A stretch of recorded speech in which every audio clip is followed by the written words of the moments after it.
that was, So what was the issue? what's that? What was the problem? I wasn't signed into the app. Oh, okay. All right. I didn't know you had to be. Okay. That's so bizarre. So this is this is my first Zoom interview with anybody. I mean, I've been interviewed before on other things, but yesterday I got up really early. I got dressed, woke up, coffeeed up, was all excited to interview you, but only to realize that it was Sunday, not Monday.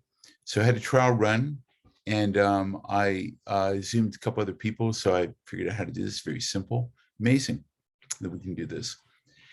And I've done hundreds of them. So have you? But have you Yeah. hosted? Have you hosted them as well? Yes. Yeah. Have you done one with Khalid Sheik Mohammed? No.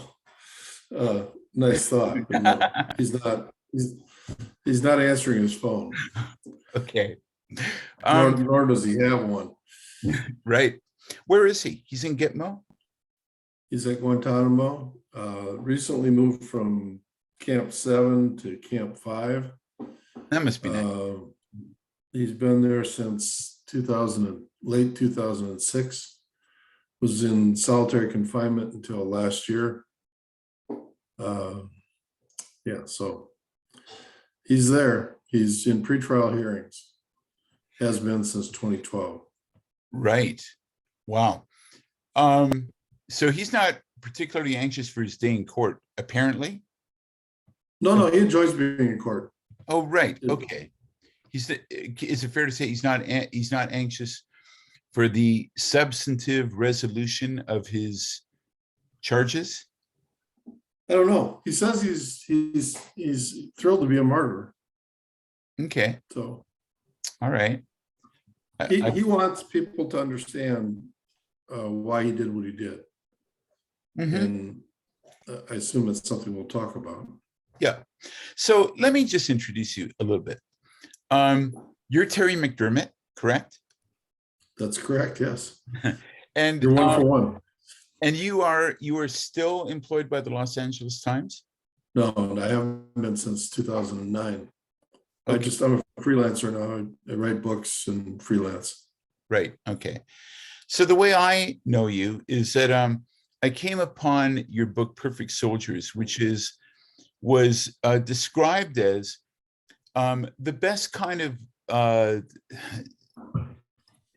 deep investigative journalist book by a reporter about the actual hijackers, about like just kind of zeroing in right on Mohamed Atta and friends, the guys who actually flew the planes, and then expanding out from that, of course, their group, their association with Al-Qaeda.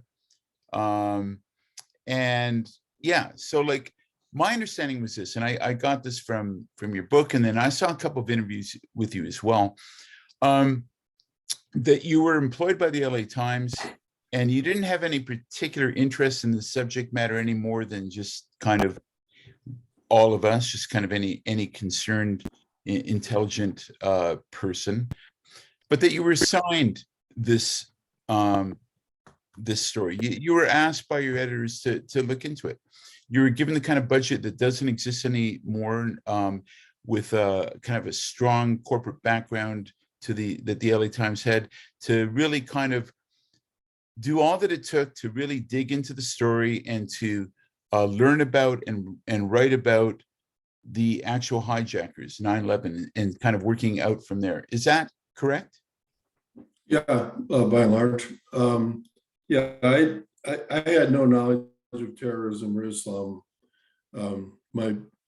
The last couple of years prior to 9/11, I was reporting on Los Angeles Police Department.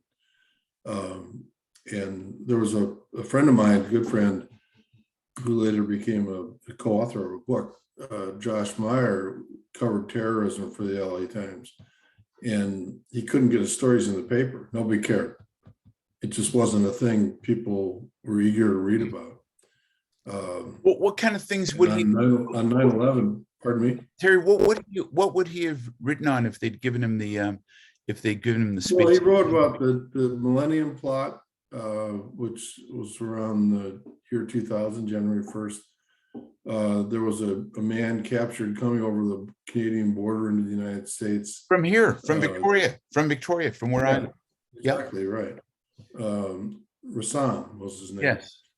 He wrote about that. He wrote about the threat of terrorism. Yeah, there was a terrorism industry well prior to 9/11, and there were people in the government who were aware of it and wanted others to be more aware of it than they were. So he was embedded in that subject. He had been for several years. But as I said, I had no knowledge of it at all. On 9/11, I was dropping my daughter off at her middle school carpool when I heard the news on the radio that a plane hit the Trade Center, and it sounded ominous. I didn't know what it was, but after I dropped her off, I went home, packed a bag, and drove to the office, thinking that whatever had happened wasn't good. And by the time I got there, the second plane had hit, so it was most assuredly not an accident. And for the first week or so, I just did rewrite on stories on what it was like on the ground that day in New York, and was available to do anything the paper wanted. Was it all hands on deck? Was it all hands Pardon on deck was it all hands on deck on 9/11 at that point? Oh yeah, we actually put out an extra edition of the paper. Okay. The LA Times, the morning paper, we put out an edition that came out at like 4:00. As it happened, I knew the structural engineer on the World Trade Center from earlier reporting I had done on another building project. And so I was actually on the phone with the CEO of that engineering company that morning, whatever time it was. And he was in Seattle and I was in LA, and we were both watching TV, and he was saying, he says, I hate to say this, it sounds idiotic, but the buildings did their work. They caught the planes, and the buildings were still standing. And at that moment, the South Tower came down. No shit. That's and he just moaned in distress. In any event, I wrote about the buildings. I wrote about the hijackers as reports came in. The paper had, I don't know, that first week probably had 300 or 400 people working on the story around the world, and doing various things. It became obvious. It became known very quickly that Mohamed Atta, the lead pilot of the first plane to hit the towers, was a key figure in the plot. And I was assigned after about the first week to go and do a profile of him. The basic thing is, you want to find out, why he did it, who he was and why he did it. How did that guy end up on that plane that day? And as I said, I had no knowledge of the culture, of the person, of anything, but it's a crime story to me. And every reporter who's worked long enough has done tons of crime stories. I've done stories on murderers, on mass murderers, on school shooters, and they're all the same in some respects. If you treat them that way, you go find people who knew them. Yeah. You find family, you find friends, you find classmates, you find workmates, and it's always surprised me to a significant extent, actually, the degree to which people will talk to you about that. A family of a kid accused of shooting 15 classmates will open their door to you, and you'll sit at their kitchen table and they'll pour out their lives. This has happened several times, I don't know, less than a dozen, but more than 4 or 5, where you're sitting in a living room or in a kitchen or dining room with the husband and wife, and the husband is telling you stuff, and you look at the wife and it's because she's never heard it before in 30 years. Right. It's as if they were waiting their whole lives to tell somebody their story, which they were. I used to think this was some special ability I had, but it's not. I mean, they could have been talking to the moon. I mean, they're talking to the sky. I was just there. And so you expect when you go out on a story like this, that you'll find people without a lot of difficulty. Well, this wasn't like that at all. I mean, it was people. There were only a few people in the early reporting who were quoted as having known Atta. One was his father. The second was a professor in Germany where he'd gone to graduate school. And the third was a classmate from graduate school who he'd done a project with 5 years earlier for 2 weeks. The father was nuts, just literally deranged from this. The professor hardly knew the guy. He was a German professor. Otto was an Egyptian grad student. He had maybe 5 conversations with him in his life. The classmate knew him for 2 weeks, 5 years prior. So it was, most of what was written was either wrong or irrelevant. This is kind of a frequent thing that happens when there's a worldwide event. Yeah. The media gallops through, Sure. picks up whatever crumbs are available to be picked up, and they're gone. Mm-hmm. And so I came a little bit later in the second wave and sort of sift through what's already been done and try to, do new reporting. And as I said, most of what had been done was not useful to me for what I wanted to say or what I wanted to find out. So you start making lists of people, names. The problem here was, several. It's a cultural problem for one thing. Naming conventions in the Arab world make it difficult to find a person. The names, everybody has some variation of the same 20 names. Right. There's lots of Mohamed Attas. There's Mohamed Atta's name wasn't even Mohamed Atta. That's to right. start with. What was it? Al-Amir, Mohamed Al-Amir. And is that like a nom de guerre, Mohamed Atta? No. Atta was, his name is Mohamed Mamun Atta something Amir. Okay. Or the other way around, Mohamed Mahmoud Amir something Atta, but the family never used Atta, they used Amir. So where His father was Mohamed Al-Amir. So where did the Mohamed Atta that we know and love, that was the name on his passport. It was the name on his passport. I see. But he never used it. So you're running around Cairo, a city of 25 million people, trying to find people who knew Mohamed Atta, and they don't know who you're talking about. Of course. Atta lived prior to coming to the United States to prepare for the 9/11 attacks. He lived in Cairo for 23 years, and then in Germany for 7 or 8 years.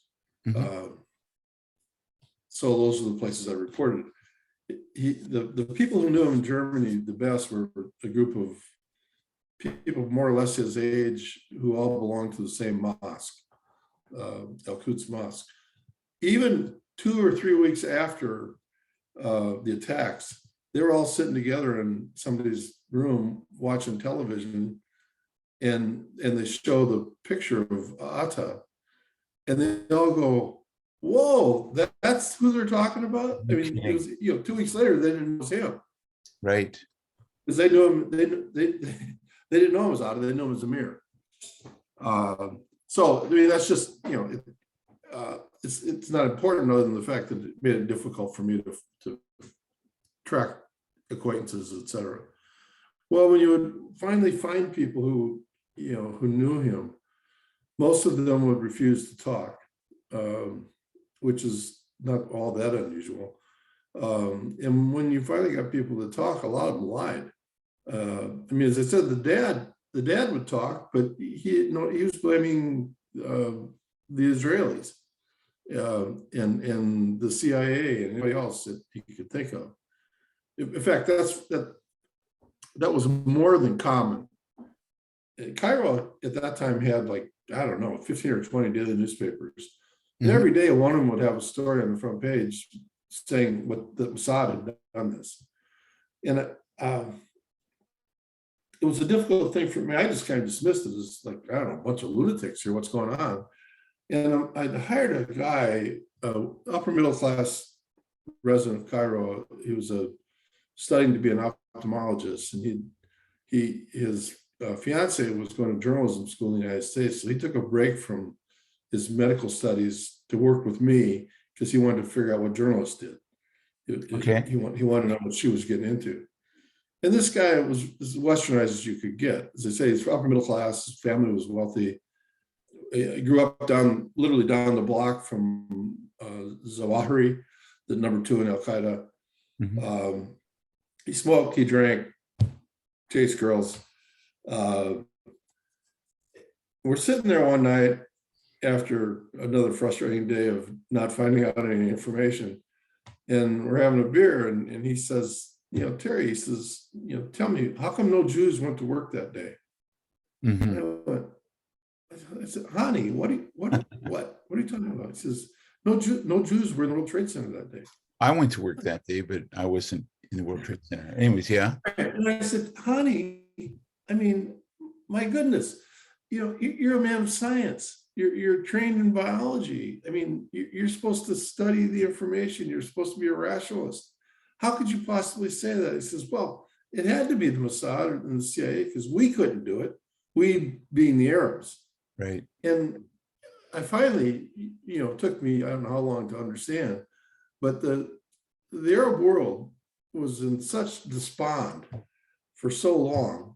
I mean, this was once the greatest civilization on earth, right? And it controlled much of, all of Northern Africa and up into Spain, all the way east, literally across Asia to Indonesia. And it was this remarkable, I mean, the inventions, the invention of mathematics, of writing, all this great stuff. And now it's a culture that can't get out of its own way. Right. And there's this horrible crisis of confidence. I mean, they really do. I mean, he really did think, and joined by millions of others, that they weren't capable of such an attack. Yeah. They couldn't have done it, which is a remarkable belief. I thought at the time that, I spent the first couple of years after 9/11, I spent largely in the Middle East. And by the end of it, I was chagrined at how their lives were suffused with myth. I mean, that the actual world hardly penetrated, and that they were living in this sort of lost cause. There's a bridge over the Nile called the October 26th bridge. What's And I October didn't think very much about it the first 20 Right. times I went over. And finally, I said, "Well, why would you?" It's named after the Yom Kippur War, and it's like, why would you name a bridge after a war you lost, right? And what was the answer? And you don't do that, right? But they And I did. asked people Why? about it. It says, we didn't lose that. We won that war. No shit. And I said, well, you won the first weekend, right? Okay. You didn't win the war. But it's just a marker of the decline of confidence and surety in themselves. How much time did you spend in Egypt? How many times did you go? How much time did you spend? I went there several times. I spent in total probably 3 or 4 months, mainly in Cairo. I went to every country on the Arab Peninsula. I spent a lot of time in Indonesia and the Philippines, which had remnant parts of this. Spent a lot of time in Germany, obviously, sometime in Spain, other countries in Europe. Was this? I can't remember now, but something like 3 dozen countries. Okay. And in fact, that's part of like what's unique about your own reporting and your own kind of niche in this whole mosaic is that you had the resources that aren't available now for a journalist to be able to do that kind of deep background investigation, right? That's something that's unique about what you could do. Maybe couldn't even happen today. Well, it happens rarely. Right. Then Okay. it was almost routine. Okay. So I sure. first Go ahead. the first several years I worked at the LA Times, I would, like, once every month or so, a story would appear in the paper with somebody's byline reporter whom I've never heard of. And I'm going like, this is the first story I've seen. Is this guy just start to work here or what? And they said, no, he's been working on this for 2 years. Oh, no kidding. Yeah, that doesn't happen now. It's enormously expensive. Right. Mainly, that's the reason. I mean, there, I don't know how many books there are now. Last time I looked, but there's like literally more than 10,000 books on 9/11. Wow. And maybe 20 or 30,000 by now. I don't know. And so far as I know, there's one book about the hijackers. Perfect Soldiers. Perfect Soldiers. Right. And the reason is it's too fucking hard. Yeah. And too expensive to do. I certainly could not have done it on my own. I spent, I don't know, $500,000 doing research on this. And, I didn't have that resource. That was the LA Times money. Of course. And the yield is so low, information yield. You get right. You go a month without getting anything. Terry, I want to ask you before I forget. So you've visited all these different countries, largely Muslim countries, but not all, European countries and mixes as well. Did you find that level of conspiracy thinking that you're describing? I mean, I understand that's really prevalent in Egypt, particularly. Did you find it different levels in different Muslim countries, or you really can't say that? Different, but of not of kind, not a difference of kind, a difference of degree, perhaps. All right. What about that? What about that? Some are worse. I mean, Yemen and Saudi Arabia, it's even worse. The degree to which people live in an alternate universe. I've started to say this before and it's slipped my mind, but I thought this was horrifying, and how could this ever happen to a society?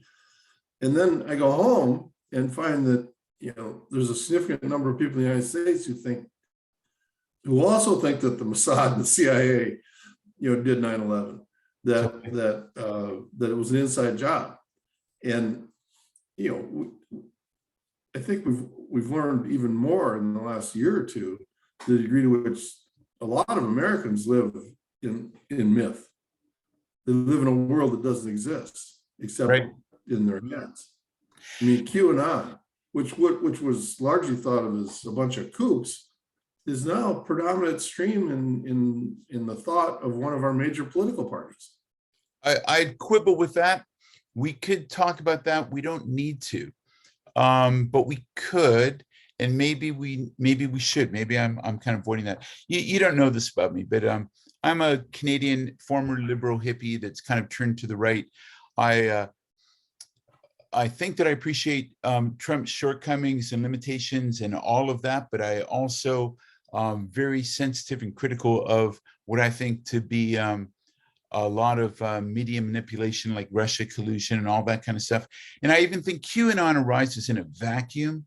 I wasn't at all supportive of QAnon, but when people get to a point where they can't trust the most respected official organs of media, like the New York Times and the Washington Post, et cetera, then it's a vacuum. And then their minds can be filled kind of inaccurately.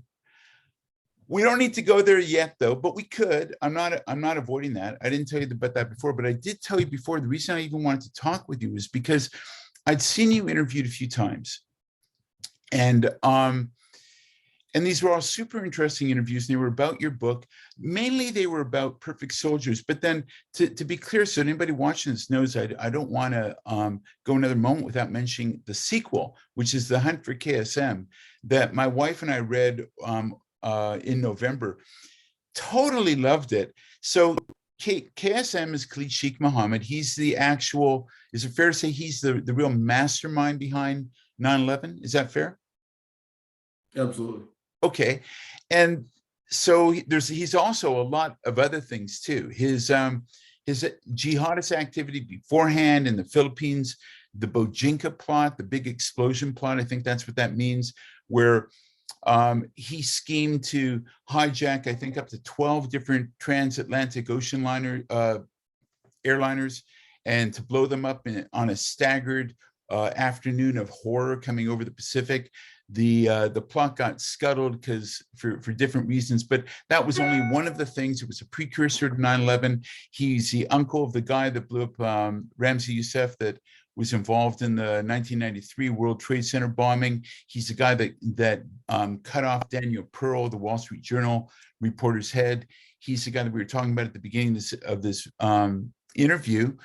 And I just want to say that book is it's actually, I can't say it's better, but it's more colorful because he's a more colorful person.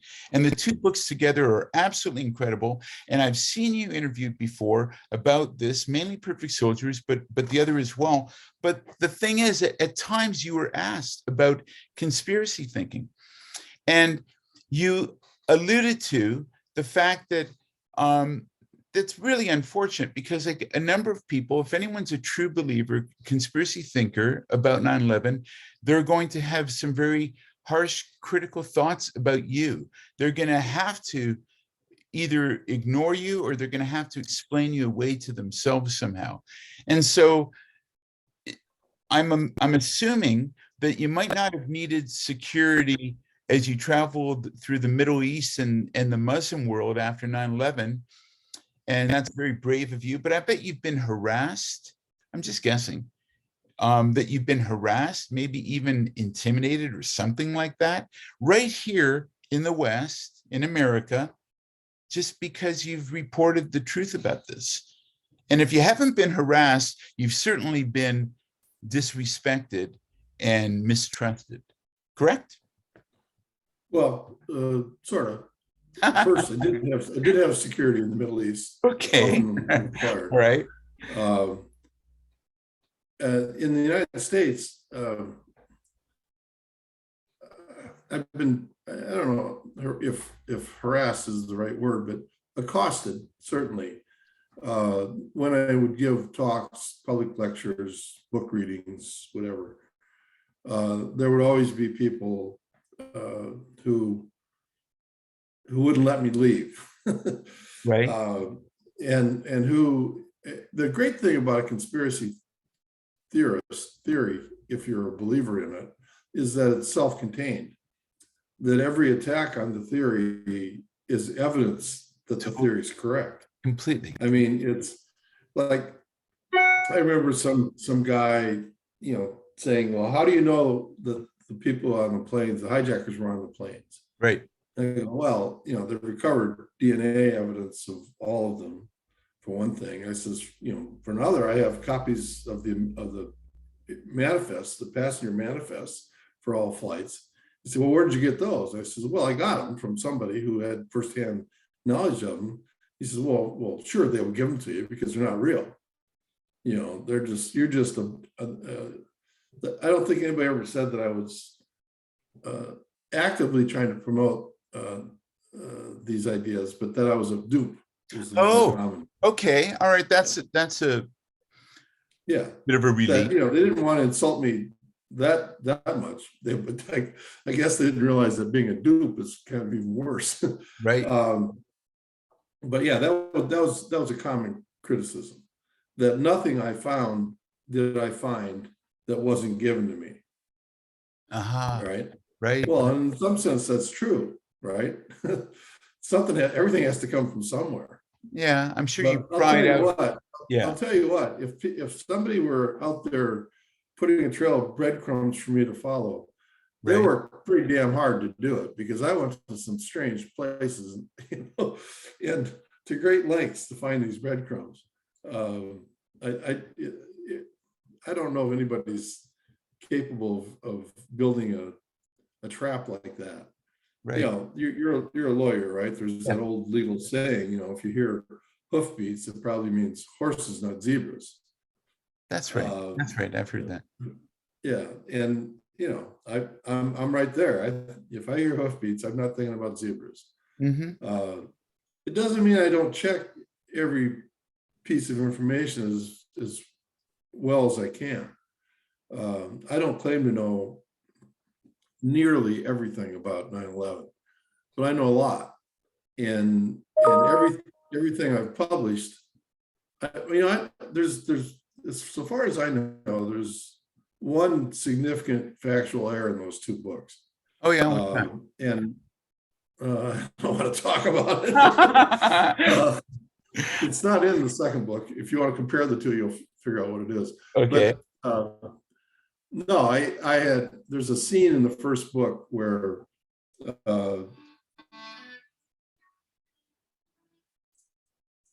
excuse me for that. Yeah, sure. There's a scene in Perfect Soldiers in Karachi where a guy named Abdul Murad meets with. He's in the book. It says it's this guy's name is Abdul Majid. He's meeting, which was an alias for KSM. It turns out not to be KSM. That was a mistake. Okay. That was reported to me. The information came to me from 2 or 3 different sources in Pakistani intelligence and law enforcement. They were wrong, as it turns out. I didn't know that then. So that's, as far as I know, it's the only significant mistake. I'm sure there are other. Have you corrected the ebook edition? You can't go back into. Oh, really? They don't do that. And it's not a. So most of the so I really wanted to talk with you about with a focus about that. First of all, I want to just say once again, but I'm not going to belabor this. Everybody's got to read these books. They're just incredible. I'm one of these guys that after 9/11 got quite interested in Islam, and I've read an awful lot about it. I think I know a little bit about it now. But the books are so fair. Like, they're just really fair representations, I think, of Muslims and the kind of the spectrum of Muslim beliefs about things. You're really fair. I just think you're a really fair writer, and I think that comes through very well. You're a good writer too. You're understated but powerful. I mean, these are really, really good books. Everybody should read them. But I wanted to talk to you about 9/11 conspiracy theories, because I'm thinking that maybe that could be productive for some of the people in my life that actually are. Some guy hung up on me yesterday because when I couldn't. First of all, it was the wrong day. I'd woken up on the wrong day, and so I had nothing to do but to try doing a Zoom interview. So I sent this one guy an invitation, said, let's talk a little bit. And then I got a third guy on. I'd never done that before. That was fun. And I said, well, I'm going to be talking with Terry McDermott. Let's talk about 9/11 conspiracy theories. And within a couple of minutes, he'd hung up on me because he was talking about, he said, Jim, you've just got to look at the Project for New America, for the New American Century or something. Look at how they're actually saying that they need something like a new Pearl Harbor in order to be able to kind of implement their agenda. And I'm trying to say to him, that's like the beginning of every Columbo episode, where everybody's got a motive, and yet there's only one killer, or every Agatha Christie novel. But we didn't get that far before he hung up on me. So I thought, if I could talk with you about 9/11 conspiracy theories, it might be at least interesting and perhaps fruitful for someone. A, to see that you're sincere. B, that you're not a dupe, right? I mean, so you're not planted by you're not on Dick Cheney's payroll. You're not on Mossad's payroll. You're a very intelligent guy. You're very knowledgeable, and you're both sincere and knowledgeable. You're not planted. So that's why I wanted to do this. Plus, it was an excuse to just thank you for writing these great books. But there's something that about 9/11 conspiracy theories in the West here, I think for the most part they work backwards. They focus on they start with World Trade Center 7. They talk about what they think is the solid case against its collapse from the fires, and they work backwards from there. Now, you had written something, it might not be applicable to 7, but it certainly is about 1 and 2. There's something that you'd written in Perfect Soldiers that I think is really interesting. And that was maybe you'd gotten this from your friend that was one of the engineers or the architects that designed it, the one you were talking about, how the buildings were, I think your analogy was that their actual weight to structure scale was unprecedentedly light. It was like they were, in a sense, they were like made of balsa wood. Yeah, could you speak to that a little bit, please? Respond to anything I just said. Right. Well, on the structural issue, it's a style of building that was new at the time that the World Trade Center was built, and it's a structural element that served the needs, the desires of the architect, who wanted as little interference in the walls of the building as there could be, because it's going to be a tall building, we'll be able to see out. That was the whole point of it. Right. And the engineering of tall buildings is interesting in that you have two forces. It has to have enough strength to stand. So there's in 110 stories, you're talking about huge compressive forces coming down, right? Weighing down. And then the force of lateral movement caused by the wind. Most tall buildings, if they limit the amount of lateral movement there is, because people couldn't actually even exist in them. I mean, a building like the World Trade Center, the top floors could move as much as 15 or 20 feet laterally, if they were allowed to. So they're made more rigid, so that they aren't. But they have to move enough. So if they're completely rigid, the force of the wind will eventually, crack the structural elements just because it's constantly against them. So they have to give. Think about just a piece of wood. Yeah. In your hand, a piece of light wood. If it's made completely rigid, you snap it off. But if it gives and then comes back, so that was the design of these. So how much would they sway? How much were they designed to sway in heavy winds? I can't remember off the top of my head what the distance was, but the way they determined it, this was ingenious, actually. They set up in Manhattan an office and advertised free eye exams, and people come in off the street and they put them down in a chair and start giving the exam. Unbeknownst to the people taking the exam, the chair was on a movable surface, and they would move the chair while the person was taking the exam without telling them. That's incredible. I remember that. Yeah, some people Perfect Soldiers, right? would ignore it. They would just they wouldn't acknowledge that it was even happening. Others would grab the chair, and they were trying to find what would be where the comfort level ended, right? What would be uncomfortable. And it's some feet. I don't know, it's 8, 10, 12, 15 feet, something like that. That doesn't all happen at once. You only tend to move. It's a big building. And again, I don't know off the top of my head what it weighs, but it's a lot. The structural elements, the building starts with a huge concrete pad, and then the columns that hold up the building are metal canisters, steel canisters filled with concrete. Yeah. So the concrete gives you compressive strength. It holds it up, but if you put a concrete column up and moved it a lot, it would crumble and break. So the steel casing around it keeps it from breaking. So that gives you the lateral resistance. And then they're sunk into this huge concrete thing.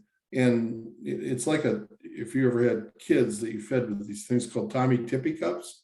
Mm-mm. Remember a little baby's cup? Yeah, It's weighted at the bottom, and you can wiggle back and forth. right. It's the same design. Ah, so they're heavier at the bottom, Way heavier. way heavier at the bottom, wider at the bottom, thicker at the bottom, Pardon? thicker and wider at the bottom. No, just depth. I don't, the concrete pad is dozens of feet deep. Right. So my kind of layman's kind of take on how people get stuck in this, and in particular, some of the experts, like the small minority of experts, architects and engineers, who are completely committed to 9/11 conspiracy theories on the basis that these buildings could not have come down, as we're informed. My take on it is as simple as this. There are just so few, I don't care if they're experts, there are so few comparable examples in the real world. Their expertise is based on speculation and theory. I mean, it's kind of like, I was thinking about this the other day. It's kind of like maybe emergency medicine or trauma medicine. If you have the experience of being in a war zone and doing surgery in war zones on shooting victims, or maybe in the inner city of some large violent American urban war zone, you're going to develop expertise that might defy conventional wisdom, even in your own field beforehand. Like I would think that now doctors expect that they can treat people that have been shot in ways that would have seemed like just untreatable years ago, but they've developed so much experience and expertise that, yeah, someone's been shot this way and that way, the chances are really good that we're going to be able to save them. Maybe that's a bad analogy, but the idea is that just even the experts, their expertise has to really, really grow with experience. And there's so little comparable experience for 9/11. Do we have any other examples of jetliners coming full speed into like a high rise? Is there one? Buildings have been struck by smaller aircraft, Right. like single engine aircraft, and to no effect. I mean, nothing happens.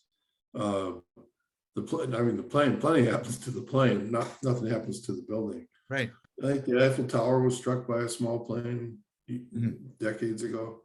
But yeah, you're right. I never thought about that. But there's no analog that I'm aware of.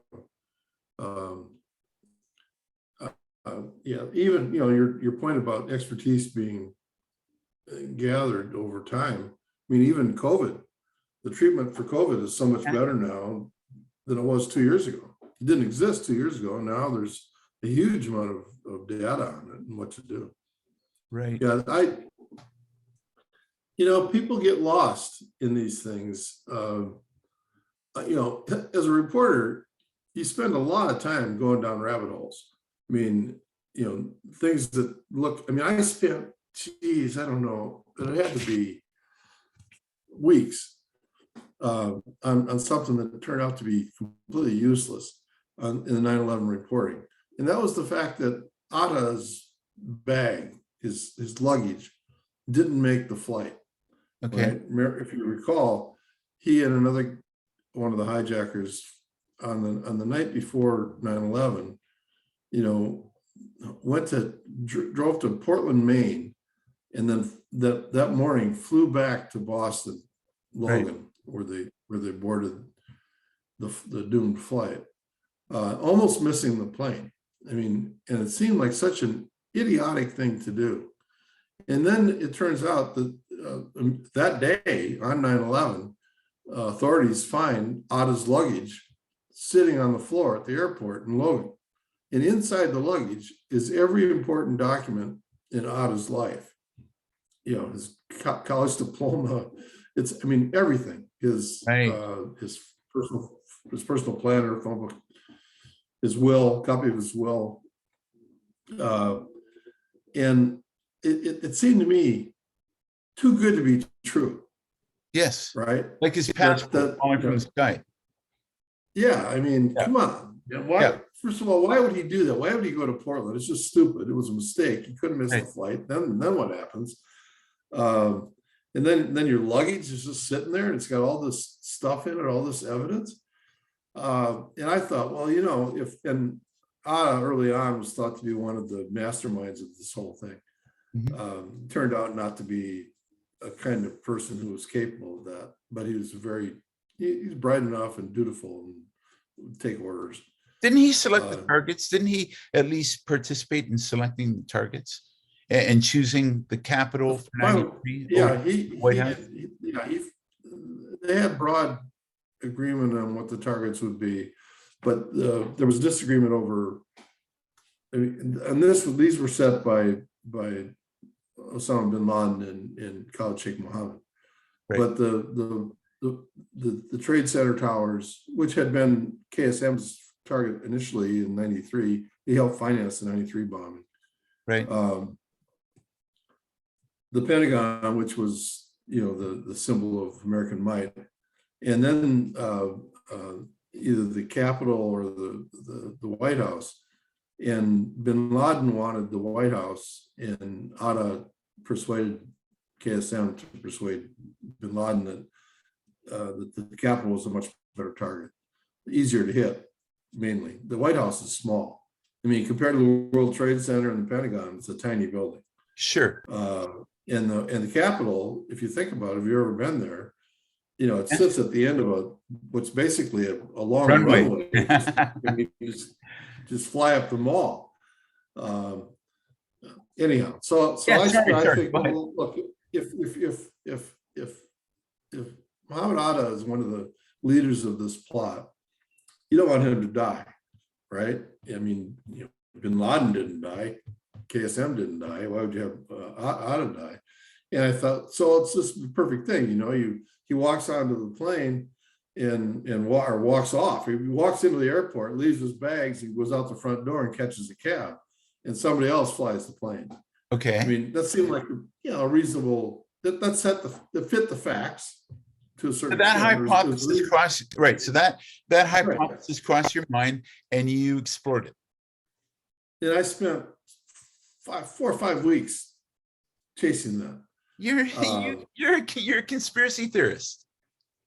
I'm not, but what I am is a reporter. And, of course. I mean, reporters, you can't leave the building without an idea of what the story is. Right. Right. Where reporters go wrong is in refusing to let go of that idea. Right. When confronted with the facts. Okay, it's identical to the scientific process. You have a hypothesis. You go out and test the hypothesis against the world. That's your job. Yeah. Okay. And so this is a hypothesis. In the course of a story where you're reporting on something like this for years and years, you have lots of hypotheses, to decide what you're going to do the next day. Well, I think we should go talk to Mohammed Belfast because he's obviously a key guy here in Hamburg. Why did he go to Portland? What's your understanding or your best theory? The general belief is that he thought that it would reduce the imprint of the hijackers coming into Logan. Right. Because there were going to be 8 of them, 9 of them coming to Logan, 10, I guess. And this was a way to separate them. And he would come in on a plane, not in a car. And this is from evidence that might or might not be reliable from people who were later interrogated by the CIA, but that he thought that he would not have to go through as rigid a security regime in the airport in Portland, Maine, as he would have in Logan. Okay. A smaller airport, you just kind of, you bust right through. The difficulty with that idea is that he had to go through security twice. Oh, right. He landed in Logan at a different terminal than the one he was going to take off from. So not only did he have to go through Portland security, he had to go through Logan security too. So rather than reducing the risk, he doubled it. Right. So it was a mistake. I mean, which, these guys made a lot of mistakes, tons of mistakes. but they weren't enough to overcome our ineffectualness, our lack of caring about this. I mean, it's our security. The only people who were kept out of the United States who wanted to take part in the 9/11 plot were kept out because we saw them as potential economic migrants. Right. We were protecting jobs, not the country. Mm-hmm. Even I mean, in light of Bin Laden's Al Qaeda's blowing up 2 embassies in Africa and his overt threat that he's coming after America at this point and things ramping up, America never changed its security protocols, didn't ramp them up in any event, anyway. not really. I mean, if you'll recall, we mentioned earlier the Millennium Plot. If you'll recall, at the turn of the millennium, there was a huge amount of chatter, talk, preparation, heightened security, thinking that horrible things were going to happen, none of which came true. But that was a one-off, and it didn't last, and it wasn't repeated. I mean, we were just horribly unprepared for the United States to be attacked. I guess we didn't. I don't know. The 9/11 Commission said that it was a failure of imagination. To a certain extent, that's certainly true. We had no. I mean, after the attacks, when we finally got aircraft up into the air, military aircraft, and this is before the last plane, United 93, crashed. We got planes up, fighter planes scrambled, but they were flying east over the Atlantic. And United 93 was coming from the west. Because that's where we started. Tell me a little bit about that. I don't know anything about that. I heard something to the effect that there were some exercise happening that very day by coincidence, but I didn't know that. I didn't know where they were flying. What can you tell us about that? Well, when particularly after the Pentagon was struck, military response was huge on the ground, and they scrambled aircraft from Virginia, I think, and elsewhere. But the main thinking being to protect the capital, protect Washington D.C.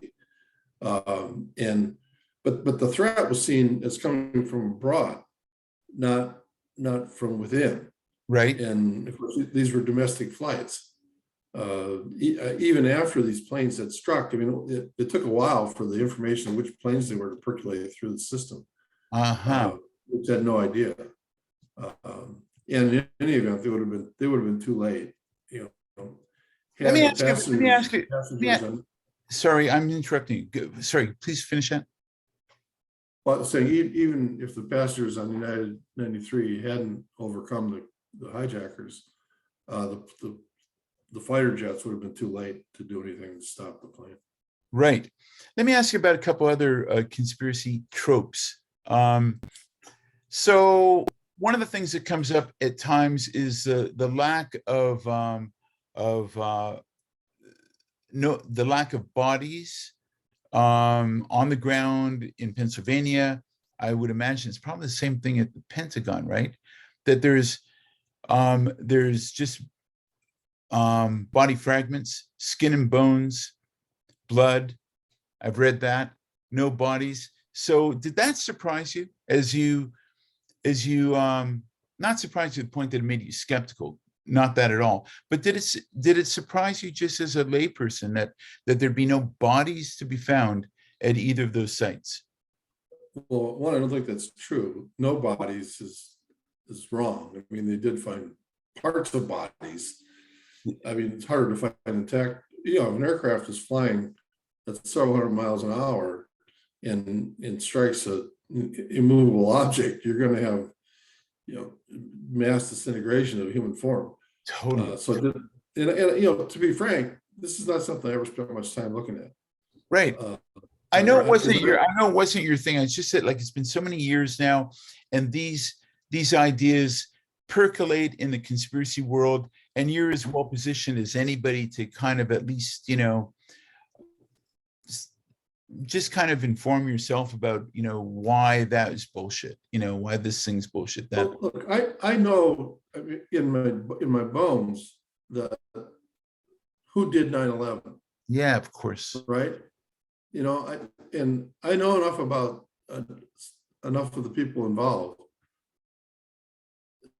to say confidently that they did it. Do I know with 100% certainty? I don't think I know if my mother was my mother with 100% certainty. Sure. But am I sure? I'm sure. Right. And it would take, I'm always available to rebut the hypothesis for a new one.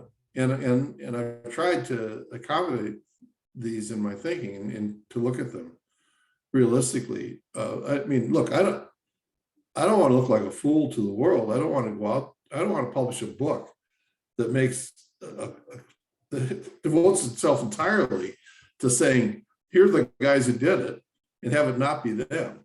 Yeah, of course. Why would I do that? Right? Why? What's in it for me? Mm-hmm. I'm as vain, probably more so than the next guy. Mm-hmm. I mean, one of the reasons reporters do things, chase stories, is that they want to be the one who gets the story. Of course. Right? There's vanity embedded in the behavior. That I want to know what happened. Okay, I'm an empiricist. I want to know how the world works. I don't know how many stories I've written in my life, thousands. And yeah, on everything from, a mass murderer to the invention of gangster rap, right? Mm-hmm. I want to know, how did that happen? Mm-hmm. What went into that? Who were these guys? Why? Why do people build rockets? I mean, whatever the subject is, I want to know as much about it as I can. And it's like the kind of reporting I've done, which is longer form, more immersive, spending a lot of time on something. It's like going to grad school perpetually. You go here for a year and learn about this, and then next year you go here and learn about that. Well, that sounds great. It's a phenomenal occupation. Yeah. And it makes you like the world's best dinner guest, because you can talk about anything for 10 minutes. Right. But as soon as, if you're talking to someone who actually knows something, you're kind of screwed. Yeah. So does it come to pass that at times you find yourself at dinner, back when people actually had dinner with each other, pre-COVID,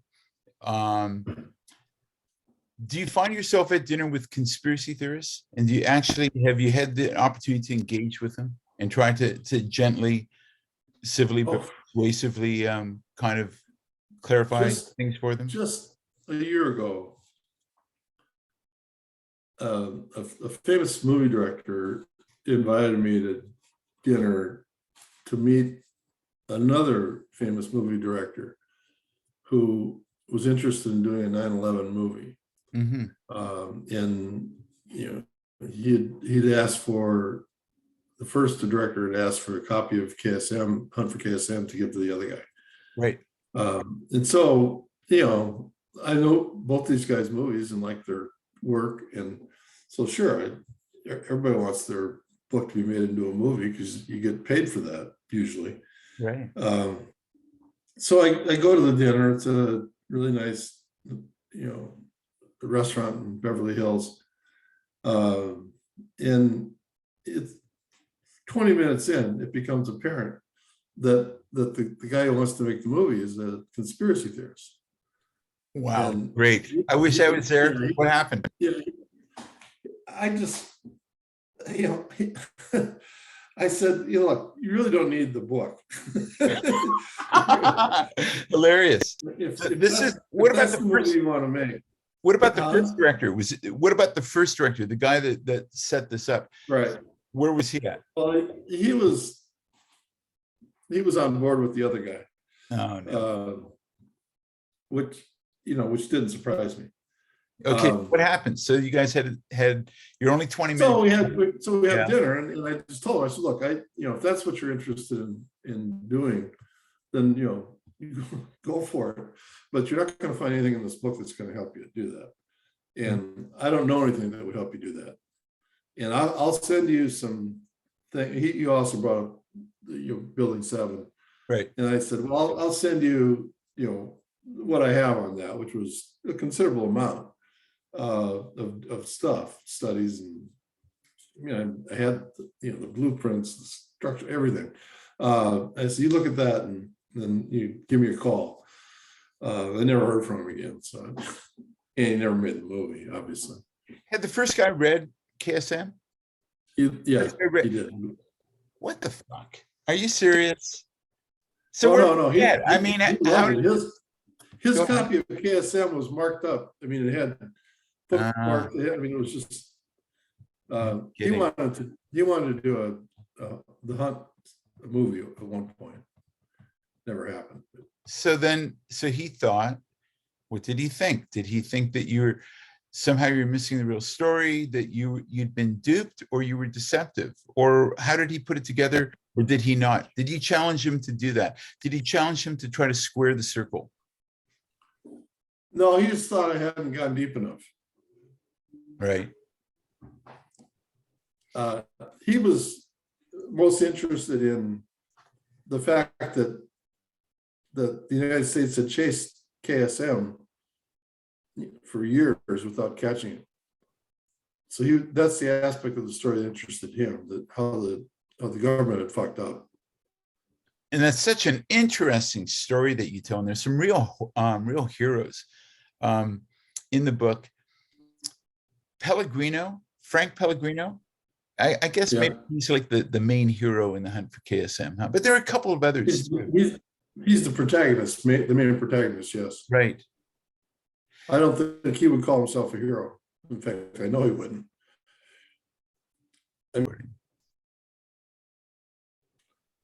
Well, Frank would not regard himself as a hero of that book or anything else, and that he blames himself for not catching KSM and thereby stopping 9/11, even though he had no idea about 9/11. Right.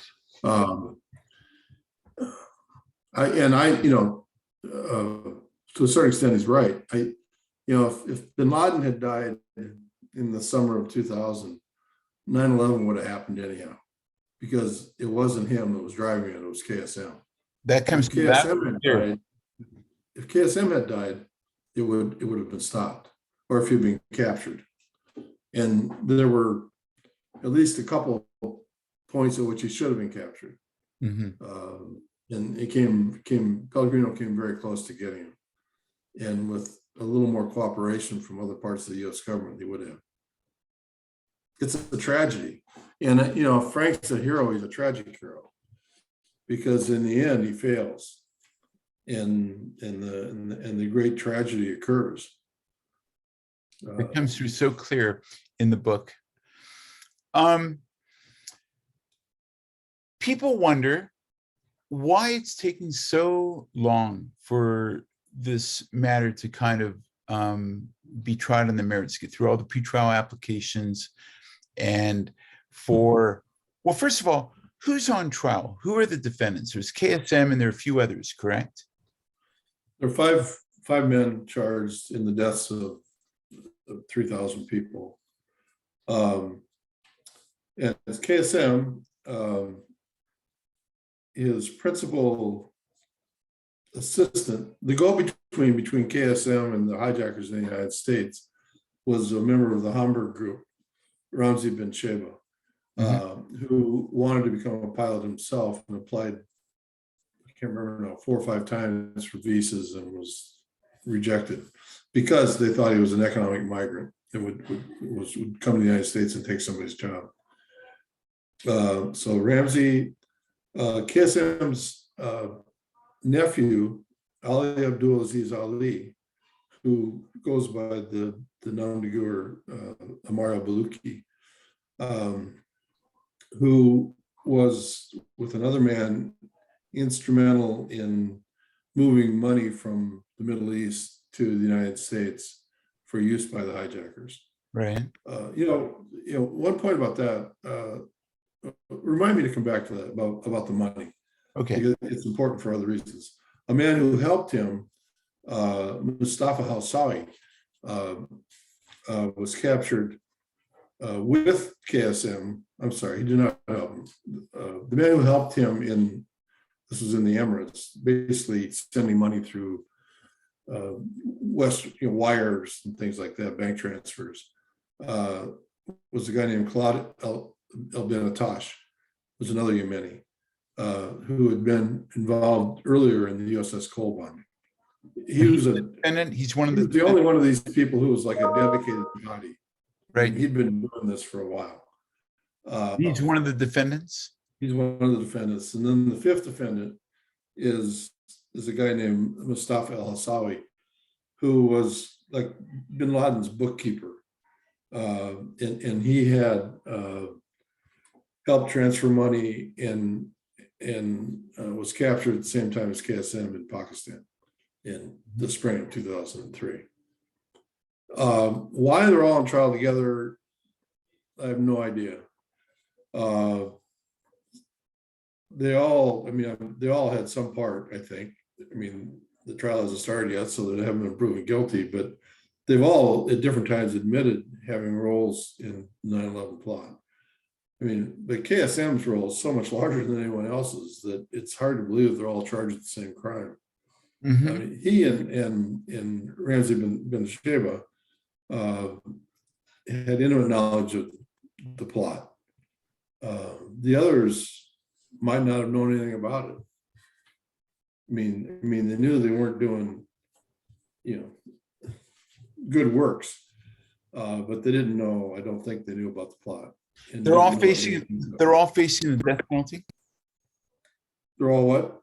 Facing the death penalty. Yes, they're all in the same trial. It's a capital case, and they each have lawyers experienced in capital defense work. All the lawyers are paid by the United States government on both sides. Sure, of course. Is there something about the money that you want to touch on again that you want me to remind you about? Right. So, there's still this active investigation, legal lawsuits, et cetera, trying to prove that the Saudi government was somehow involved in 9/11.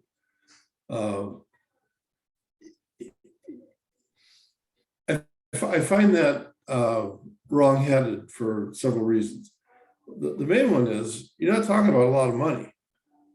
Right. You're talking about like $300,000, mm-hmm. which is nothing. I mean, and most of that was used for motel rooms and apartments. Sure. And Wendy's hamburgers. It was just, it was that. This is not expensive.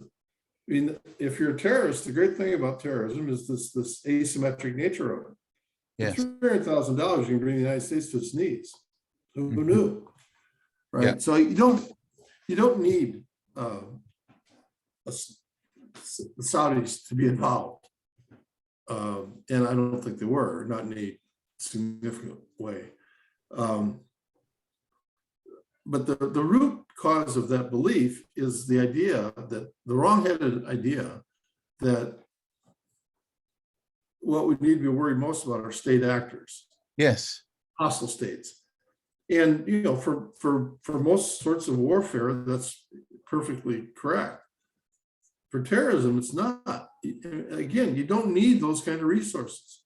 But one of the reasons 9/11 happened was that the United States defense establishment, intelligence and defense establishments, were so focused on state actors that they couldn't see somebody like KSM, who I'll remind you, had already been indicted in federal court in the United States for trying to kill thousands of Americans. Indicted, not found, not caught, allowed to escape, and we couldn't even focus on him, couldn't even think about him. even after 9/11 happened, if you recall, KSM first appears on the scene by contributing money to Ramzi Youssef for the first bombing of the World Trade Center. Mhm. Second time he shows up is in Manila, a plot to put bombs on 12 American airliners, killing thousands of Americans as they flew over the Pacific when the bombs were set off. All 9/11 is a combination of the 93 bombing of the World Trade Center and the airline plot. That's all it is. And what's the common link there? It's KSM. KSM's particular interest in targeting not just America, but Jews, correct? That was a Yes. that was a particularly attractive appeal of the World Trade Center as a target, right? Because Right. associated with Only Jews, again to the belief, I think, that Israel is the principal antagonist of Arabs in the Middle East. You know, KSM is not Arab. He's ethnic Pakistani, right? But he was born and raised in Kuwait. His father was an imam who had been asked to come to Kuwait to run a mosque for the overseas workers and Pakistanis. Who all the work in Kuwait and Middle Eastern countries are done by overseas workers, and so he grew up in Kuwait. And at Kuwait, in the years that he grew up, almost all of the civil servants, the teachers, the government managers were all Palestinians. I mean, there was a the PLO was originated in Kuwait, so he was taught, all of his teachers through grade and high school were Palestinian teachers. His older brother was the student leader of the Muslim Brotherhood in Kuwait, which was heavily influenced then in Kuwait by Palestinians. Right. The Brotherhood is originally an Egyptian creation, but there it was run by Palestinians. KSM first went to the Brotherhood summer vacation. They go to camps in the desert where you would learn the Brotherhood's ideology and learn about jihad and learn about the horror of the Jews. So yeah, he grew up immersed in that world and in those beliefs and never doubted them for a moment, as far as I can tell. Where were we going with that? Well, I don't know. Daniel Pearl, you describe in Hunt for KSM just how horrifically and cold-bloodedly, in the kind of most literal sense of the word, I guess, KSM was literally hands-on with the murder of Daniel Pearl. Yeah. Is that it wasn't really clear to me, or maybe I'm just not remembering well enough. Was that, or do we know whether or not that was the first and only actual hands-on jihad violence that KSM was ever involved in? Like, was he ever a frontline warrior in any other moment? No. He might or might not have fought against the Russians briefly in the Afghan war against the Soviet Union. Right. That's vague. It was vague. He was in Peshawar for several years before the Soviets withdrew. So he was, but that the Arab contribution to the defeat of the Soviet Union is hugely overstated. The Afghans accepted them because they brought money with them. They didn't do anything militarily to beat the Soviets. That was all done by the Afghans with Arab and American money. So back to Daniel Pearl. So KSM orchestrates the kind of the capture of Daniel Pearl, or maybe someone else. No, he purchases. He's involved in the purchase of Daniel Pearl. Right. What happened was, Pearl was a reporter for the Wall Street Journal based in Delhi, and what had his reputation was more of a feature writer, not really a hardcore reporter. Right. And he was, I think, trying to show that he could do other kinds of reporting. And so went to Karachi chasing a story about, I think originating with Richard Reed, the shoe bomber. and the people behind him. He hadn't quite figured out that that was KSM. Anyhow, that's what he was there for. And he got news of his death was made known, I think, a week before I went to Karachi for the first time. He was killed in Karachi. It scared the hell out of me, obviously. Of course. But he Wow. was captured by a bunch of kind of, you have to appreciate the complexity of the jihadi underground in Pakistan. There are probably 40 or 50 jihadi groups in Pakistan.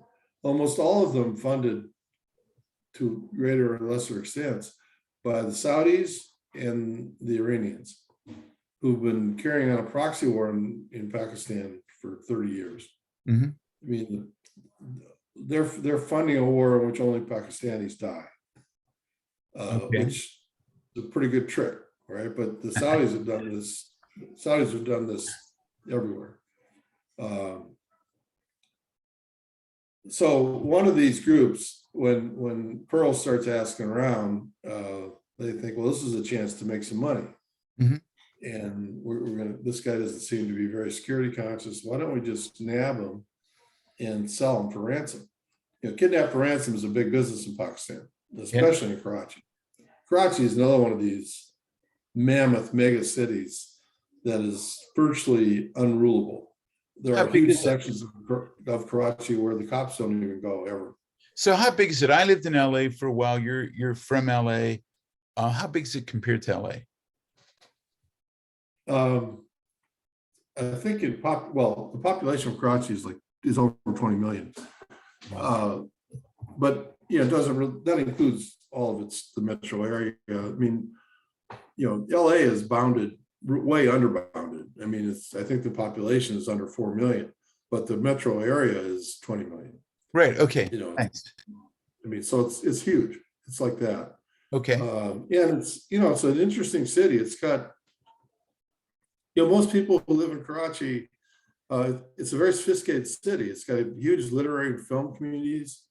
Almost all of the novelists. Do they have a Woody Allen Film Festival? Pardon me? Did they have a Woody Allen Film Festival before he got canceled?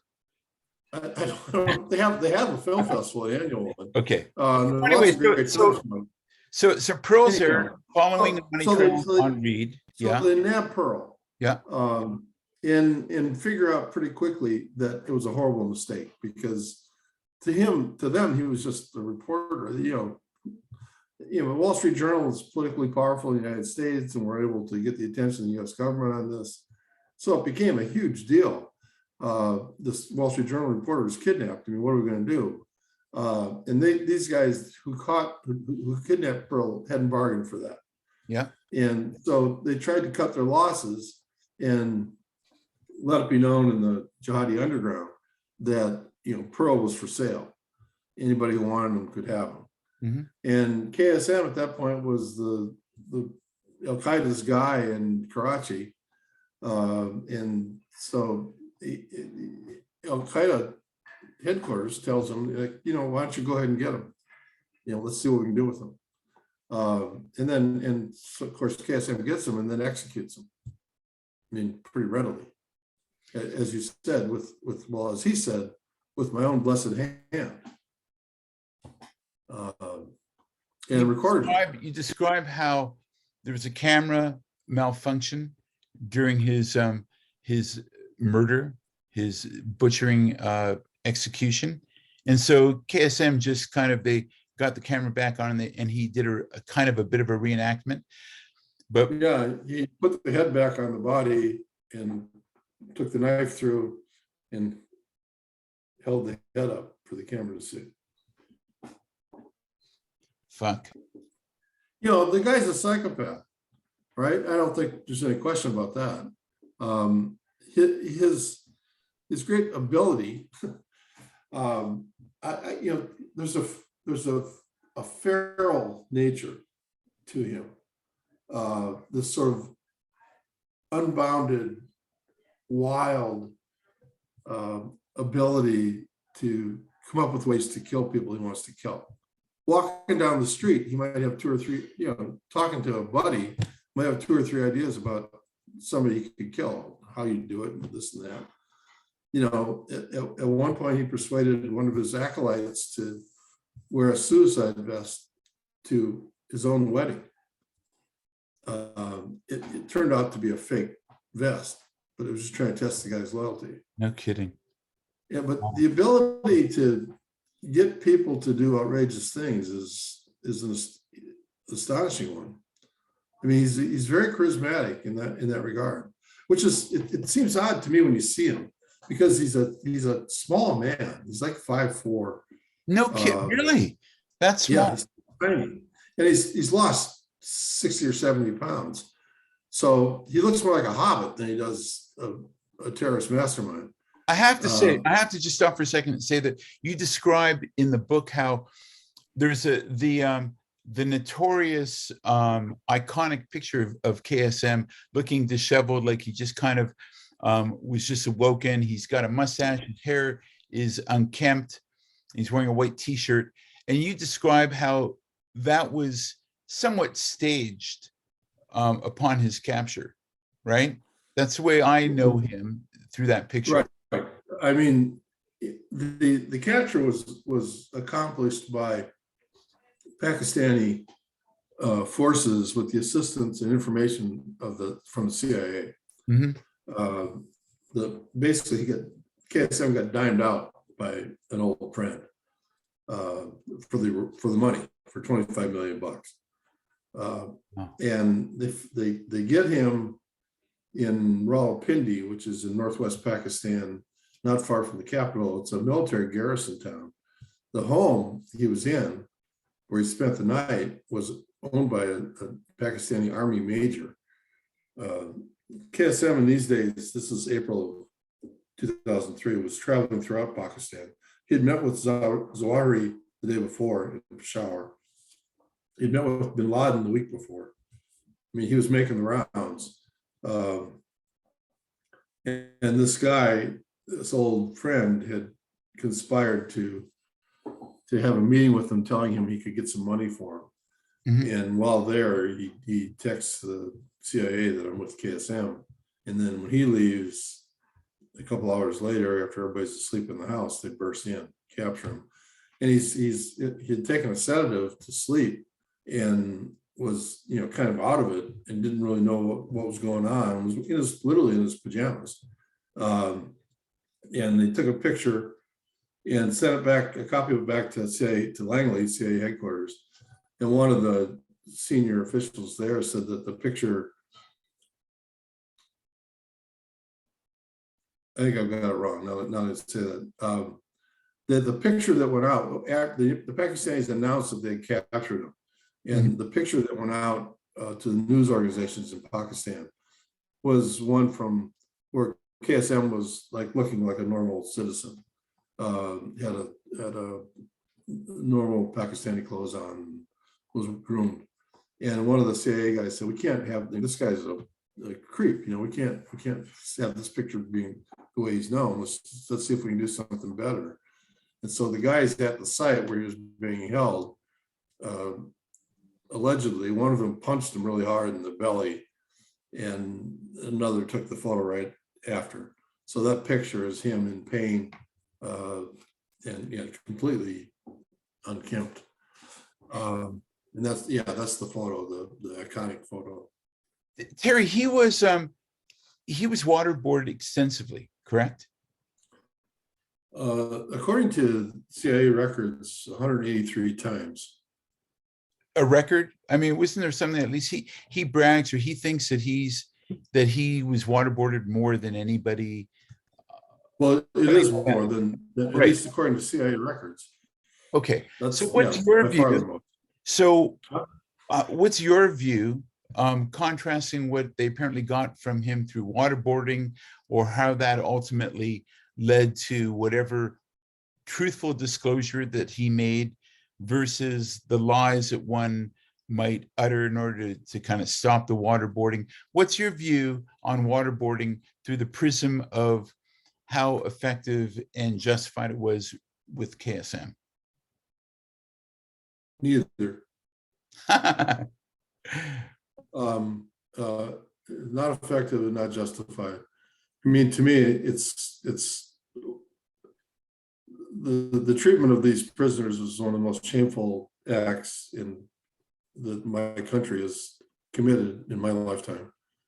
I think it's one of the most useless, most harmful acts that we've accomplished in my lifetime. It's done more damage to America than we can ever know.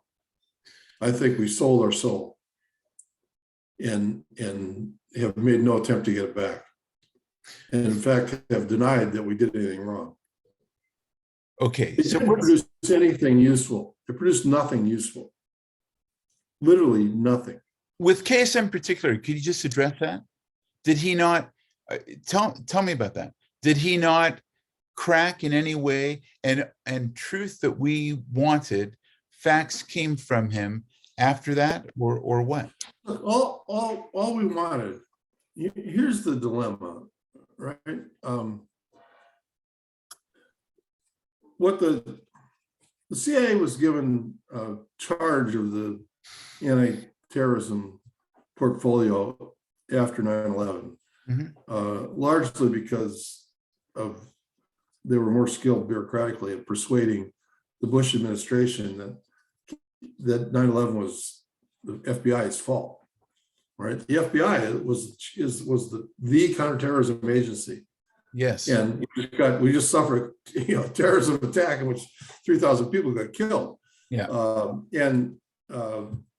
Bob Mueller, who was new on the job, he'd been the head of the FBI for 1 week, and was not really a skilled Washington player. And George Tenet, who was a vicious bureaucrat, exceptionally skilled, Right. and stole the portfolio basically. And well, the CIA, one of the most interesting things I've learned during the reporting of the hunt for KSM is, the FBI and CIA could be in the same spot at the same time, seeing the same events, and have utterly different perceptions of what had happened. The FBI is a law enforcement agency. They're trying to catch criminals and put them on trial and put them in jail, trying to collect evidence, trying to prove a crime. So they're looking backwards. It's historical. The CIA is an intelligence agency. It's looking forward, trying to prevent things in the future from happening. Right. You think they would complement each other? You think that they would only enrich each other's analysis? Ideally, they would. If you think about it, FBI agents spend a lot of time going to court testifying. Right. If they get caught lying, it's a crime. Yeah. CIA agents are trained to lie. That's what they do for a living. They have utterly different perceptions. So the CIA getting the counterterrorism portfolio, when they interview these people, they don't want to know what happened. They want to know what's going to happen. Yes. They're trying to prevent the next attack. Yeah. Which of course, which is legitimate, right? Yeah, sure. But the fact that they were willing to break so many laws in doing that, and then not admit to it afterward, I find to be cowardly. I look, if Bush, if Cheney, if Rumsfeld, if Tenet had come forward and after the black sites were revealed, he come forward and said, look, we were trying to protect America. We went too far, probably should have done it, but we did it because we thought it was what we had to do. And we'll take the consequences. Didn't they? Haven't any of them said something like that? No, no, not at all. I mean, I can't remember Rumsfeld's movie that he made before he died. Wasn't there some kind of reflection like that? No, nothing. They never, I mean, look, they should go to jail. Yeah. If you, it's an act of what you see as your duty, conflicts with the laws under which you operate. and you go ahead anyhow as an act of conscience or Yes. duty, Yeah. fine, but take the consequences. Sure.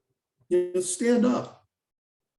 Instead, they hide behind this evasive language. No, it's enhanced interrogation. It wasn't torture. That was the term I was thinking of, right? A couple more things. Terry, you've been such a gracious, wonderful, and attentive kind of guest. It's been really wonderful. I've learned so much from talking with you. I've got a couple of things I want to ask you about, if I could. What is it, in your view, that the US government is still holding on to so jealously, information-wise, that they're constantly defending and fighting against releasing? Why isn't the whole 9/11 report an open book, literally? And what do you think that they're kind of trying to keep from the public, and why? Well, I'm sure there are isolated other bits of information, but what they're trying to hide is stuff that we already know. They're trying to hide what the CIA did to these people in its custody for a long time. One of the central arguments in the pretrial hearings at Guantanamo are the CIA's contention. After these guys were brought to Guantanamo, they realized they couldn't use any of the information they gathered while they were in CIA custody in a legal proceeding, because they tortured them. So they brought in the FBI, so-called clean teams, to re-interview the defendants, gather new confessions, and that would be the basis of the prosecution. So they're arguing fruit of the poisonous tree on that? I'm sorry. They're arguing fruit of the poisonous tree? Right. Yeah. And that's the defense argument.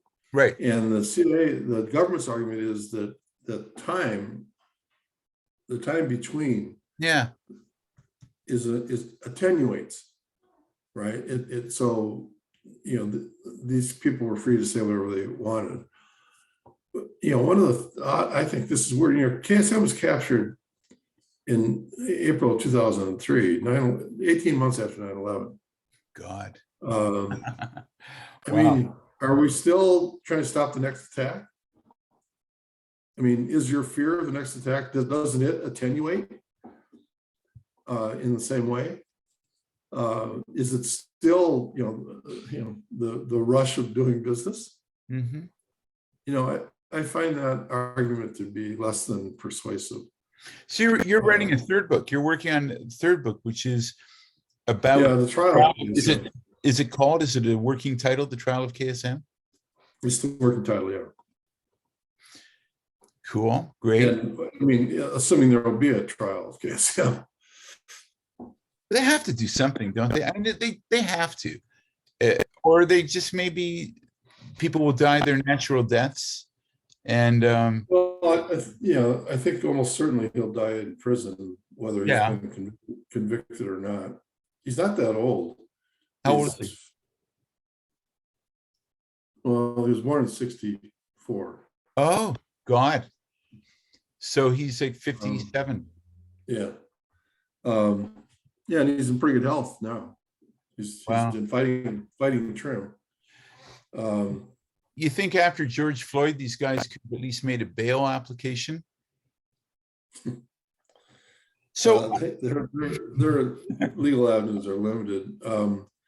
I expect that at some point there'll be a deal cut to give them life in prison in exchange for not making them subject to the death penalty. I don't see any way possible the U.S. can execute these guys after torturing them. It'd be so provocative. Oh, right, of course. Yeah. That's how interesting. So why they're still continuing with this capital trial, I don't know.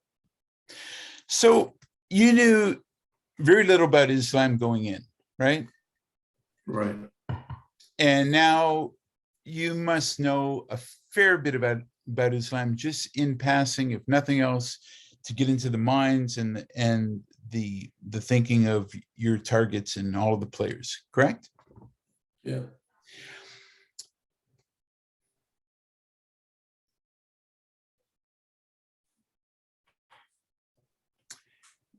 let me answer What the do you think? question. What do you? Yeah, I'm going to ask you. What do you think about Islam? What do you think about Islam? What do you think about? I mean, some people think that jihad is an outlier misinterpretation. Some people don't. You can guess my own thinking on that. Doesn't matter. It's your thinking I'm asking about. What do you think about Islam? Well, I grew up in a very religious household in a town that was literally 100% Roman Catholic. Mhm. And my father was Irish Catholic, my mother was German Catholic. That was considered a mixed marriage. So, But they were both McDermott. No, no, well, one was McDermott, one was a Hammer. okay. I began to question my faith when I was 10 or 12 years old, and it didn't go well. Right. That wasn't, altar boys aren't supposed to say, what the fuck is this all about? And so I really was faithless from, my teenage years on. But having grown up in that community, I mean, I always envied people who believed, because I know for a fact for my family, it brought great benefit, great relief, great comfort. And I always wished I could believe. And, as a young man, I was very political and was basically a Maoist, thinking that societies were too corrupt and had to be torn down in order to rebuild them. You couldn't fix them the way they were. And, fortunately or not, early in my career, I went to Cambodia, not long after the Khmer Rouge had been defeated. That's completely appropriate background music. Yeah. And it really shook me that these were people acting on profound beliefs. That same belief I had. You had to tear it down. Yeah. And I came to think, and I still do, that a belief wrongly wielded is one of the worst inventions of humankind. And I think all of our great religions have been susceptible to that at different times. That they've used the power of their gods, their followers' beliefs in their gods, to do horrible things. And Islam is not an exception. And in this moment, it's probably the prime violator of that. This modern conception of jihad isn't that old. It comes from a guy named Abdullah Azzam, a Palestinian academician, actually, who basically invented the modern jihad. And that was in the 60s. I think it's a moment that will pass, but the difficulty of it is that we can't do anything about it. Can't do much about it. The problem has to be fixed within Islam. Do you think that's possible? I mean, I think radical Islam, let's call it that, jihadism, is a cult. Okay. It's nestled within Islam, but Islam is billions of people. The cult is maybe 1 million, or I don't know how big it is, but it's a substantially smaller number. And everything we do makes it worse. Sure. Surely everything we do militarily makes it worse. All we can do is, I think, support the people within Islam who share our views and try to strengthen them. Even that's dangerous in its own way. Then they're seen as dudes, whatever. Totally. But I think, sure, it's a horrible moment, a long moment, a couple decades of horrifying behavior, but it's by a small number of people, relative to the size of it. I just have to say that we're not, first of all, we're kind of done. I really appreciate all your time. I don't agree with you about something very fundamental. I think that Muhammad was a jihadist, and his biography stands as a kind of unassailable template and example for Muslims. And I think it's a real difficulty that Muslims struggle with, because I think that he was, I've read his biography, I've read lots about him, and I think that that if on today's spectrum, Muhammad would be seen to be an Islamist or radical Muslim. And I think that that's all that matters. It all goes back to Muhammad. That's a difficulty. I can't resolve it. But the interesting thing, I'll just say this, I was so kind of concerned about Islam, and I have my thoughts about it. And in recent years, wokeism has kind of come to the fore and supplanted my concerns that I thought would never be displaced about Islam. I'm so concerned about wokeism. We have things here in Canada. I'll just tell you this, it's just completely off subject.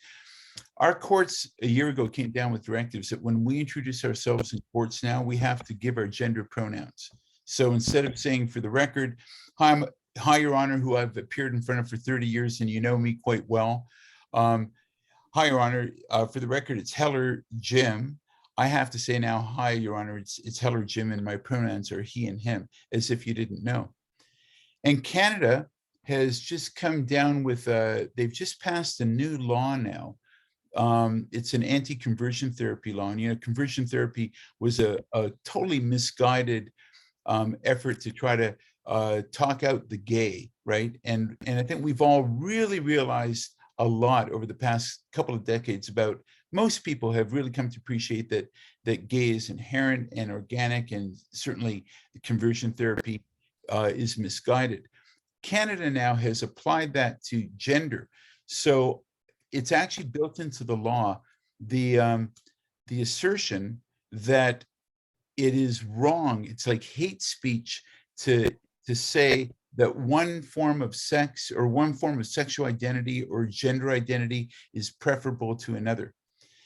You and I might disagree about all of that, but my only point, maybe we don't, I'd hope that we don't, but my point is that has kind of come to the fore and backburnered my concerns about Islam. I think we've got this kind of woke revolution happening. That's just me talking about what I think about. You can comment if you like.